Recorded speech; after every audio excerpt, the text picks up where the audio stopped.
আজকে চলে এসেছি আবার একটা খুব সুন্দর একটা রেসিপি নিয়ে। আজকে এখানে আছে মাংস, এই যে ছোট ছোট পিস করে মাংস আছে। এই মাংসগুলো এইগুলো আজকে রান্না করব, খুব সুন্দর একটা রেসিপি বানাবো এইগুলো দিয়ে। এইগুলো ধুয়ে নিচ্ছি। এখানে পেঁয়াজটা ভাজা হচ্ছে।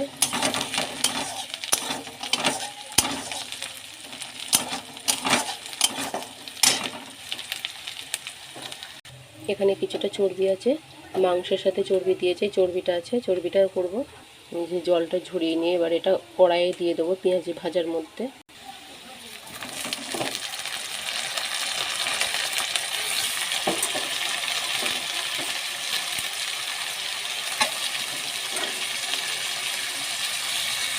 টমেটো দিচ্ছি, এবার মশলাগুলো সব দিয়ে দেবো একে একে।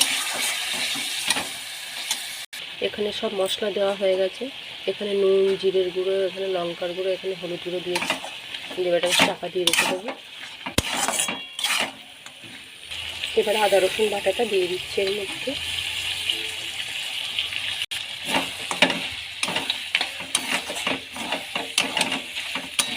এবার মাংসটা কষানো হবে মশলা দিয়ে।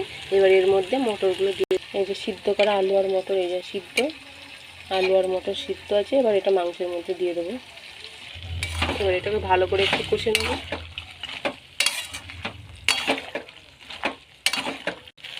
আলু, মটর, মাংস সব কষানো হয়ে গেছে। এবার এটাতে জল দিয়ে দেবো।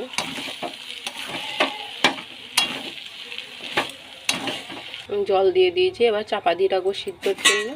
আর এইখানে চর্বিগুলো আছে, চর্বিগুলো দিয়ে দিচ্ছি।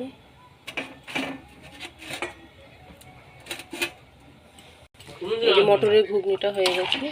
এবার এটাকে নামিয়ে ফেলবো। এই যে সব মটরগুলো সিদ্ধ হয়ে গেছে।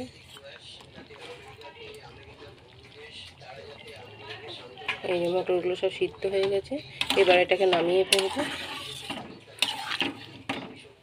আজকের রেসিপি এখানেই শেষ করছি। আশা করি ভিডিওটা ভালো লাগবে। অবশ্যই ভিডিওটা প্রথম থেকে শেষ পর্যন্ত দেখবেন। কেমন হয়েছে অবশ্যই জানাবেন। ভালো লাগলে একটা লাইক করবেন। আজকের রেসিপি এই পর্যন্তই। পরের দিন আবার একটা অন্য সুন্দর একটা রেসিপি নিয়ে চলে আসবে।